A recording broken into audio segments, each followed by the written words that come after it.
പിണറായി വിജയന്റെ പോലീസും അമിത്ഷായുടെ പോലീസ് ഒന്നാണ്. പിണറായിയുടെയും അമിത്ഷായുടെയും പോലീസ് ഒന്നാകുമ്പോൾ ഈ രണ്ടാളുകളുടെ യജമാനൻ ഒന്നാണ്. ആ യജമാനന്റെ പേര് നരേന്ദ്രമോദി എന്നാണ്. അത് 3 വട്ടം മണ്ഡലത്തെ പ്രതിനിധീകരിച്ച ആളാണ് രാഘവൻ.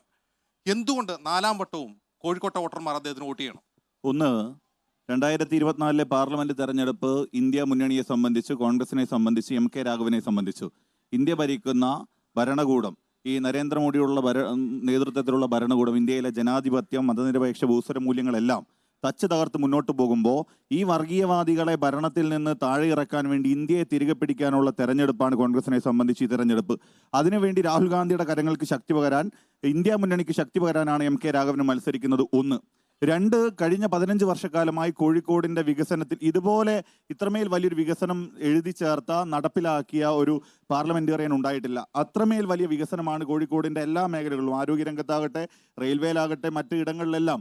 ഇപ്പോൾ ഇവിടെ നിൽക്കുന്ന വെള്ളയിൽ ഹാർബർ അടക്കമുള്ള ഒട്ടനവധി വികസന പ്രവർത്തനങ്ങളുണ്ട്. അത്തരം വികസനങ്ങൾക്ക് വേണ്ടിയാണ്.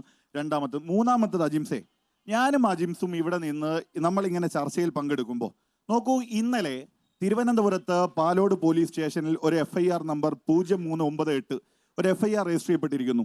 പിണറായി വിജയന്റെ പോലീസിന് കീഴിൽ ഒരു FIR രജിസ്റ്റർ ചെയ്യപ്പെട്ടു. എന്താ രജിസ്റ്റർ ചെയ്യപ്പെട്ടതെന്നറിയോ?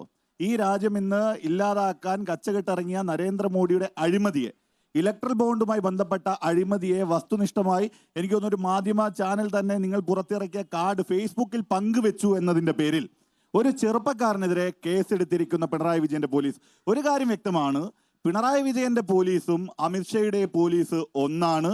പിണറായിയുടെയും അമിത്ഷായുടെയും പോലീസ് ഒന്നാകുമ്പോൾ ഈ രണ്ടാളുകളുടെ യജമാനൻ ഒന്നാണ്.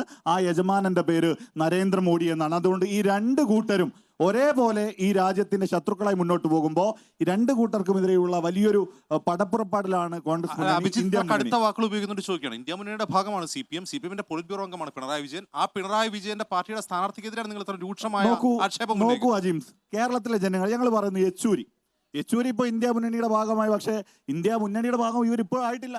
കോർഡിനേഷൻ കമ്മിറ്റിയിലേക്ക് ഒരാളെ കൊടുക്കണമെന്ന് പറഞ്ഞപ്പോൾ ആരെ പ്രീണിപ്പിക്കാൻ വേണ്ടിയാണ് ഇന്ത്യ മുന്നണിയിലേക്ക് CPM ആളെ നൽകാതെ വിട്ടുനിൽക്കുന്നതെന്ന് സാമാന്യം ജനങ്ങൾക്ക് അറിയാമല്ലോ. അതുപോട്ടെ, പിണറായി വിജയൻ കഴിഞ്ഞ ഒരു മാസക്കാലമായി ആർക്കെതിരെയാണ് ക്യാമ്പയിൻ നടത്തുന്നത്? നിങ്ങൾ നോക്കൂ, BJPക്കെതിരെയാണോ? അല്ല, കോൺഗ്രസിനെതിരെ, രാഹുൽ ഗാന്ധിക്കെതിരെ നിരന്തരം ആക്ഷേപങ്ങൾ ഉന്നയിച്ച് ഇല്ലാ കഥകൾ പറഞ്ഞപ്പോൾ CA വിഷയത്തിലടക്കം പാർലമെന്റിനകത്തും പുറത്തും ശക്തമായി പോരാടിയ കോൺഗ്രസ് നേതാക്കൾക്കെതിരെ, പാർലമെന്റേറിയന്മാർക്കെതിരെ ഇല്ലാ കഥകൾ പറഞ്ഞ ഒരാളും മിണ്ടിയിട്ടില്ല എന്നുള്ള പച്ച നുണ പറഞ്ഞു പിണറായി വിജയൻ. പക്ഷേ വസ്തുനിഷ്ഠമായി തെളിവ് സഹിതം മുമ്പോട്ട് വെച്ചപ്പോൾ പിണറായി വിജയൻ ഉൾവലിഞ്ഞു പോകേണ്ടി വന്നപ്പോൾ പിണറായി വിജയൻ നടത്തുന്ന ക്യാമ്പയിനുകൾ അത്രയും കേരളത്തിൽ BJPക്ക് അനുകൂലമാണ്. ഞങ്ങൾ പറയുന്നത് ഈ രാജ്യത്തിന്റെ ജനാധിപത്യ, മതനിരപേക്ഷ ബഹുസ്വര മൂല്യങ്ങൾ തിരികെ പിടിക്കണമെന്നാണ്. ഇനി അത് പോകട്ടെ, ഇപ്പോൾ കേരളത്തിലെ CPM എന്തിനു വേണ്ടിയാണ് മത്സരിക്കുന്നത്? ഇപ്പോൾ ഞാൻ ഇവിടെയുള്ള കോൺഗ്രസ് പ്രതിനിധിയായി ഞാൻ നിൽക്കുമ്പോൾ, അല്ലെങ്കിൽ ഇന്ത്യ മുന്നണിയുടെ പ്രതിനിധിയായി ലീഗുകാരനായി ആരെങ്കിലും നിന്നാൽ, ഇവരാരും പറയാത്തൊരു ഭാഷ കഴിഞ്ഞ ദിവസം നമ്മൾ കണ്ടു. ആര് പറഞ്ഞതാണ്? AK ബാലൻ. CPM എന്തിനു വേണ്ടി മത്സരിക്കുന്നു? നാളുകളിൽ എലിപ്പെട്ടി ചിഹ്നത്തിലോ ഈനാമ്പേച്ചിയിലോ മരപ്പട്ടിയിലോ തുടങ്ങിയ അടയാളങ്ങളിൽ മത്സരിക്കാതിരിക്കാൻ വേണ്ടി മാത്രം നിശ്ചിത വോട്ടുണ്ടെങ്കിലേ ദേശീയ പദവി നിലനിർത്തപ്പെടൂ എന്ന് പറഞ്ഞുകൊണ്ടാണ് CPM തെരഞ്ഞെടുപ്പിനെ നേരിടുന്നത്. അതുകൊണ്ട് ചിഹ്നം സംരക്ഷിക്കാൻ വേണ്ടി CPM മത്സരിക്കുമ്പോൾ ഞങ്ങൾ ഈ രാജ്യം നിലനിർത്താൻ വേണ്ടി, രാജ്യത്തിന്റെ ജനാധിപത്യ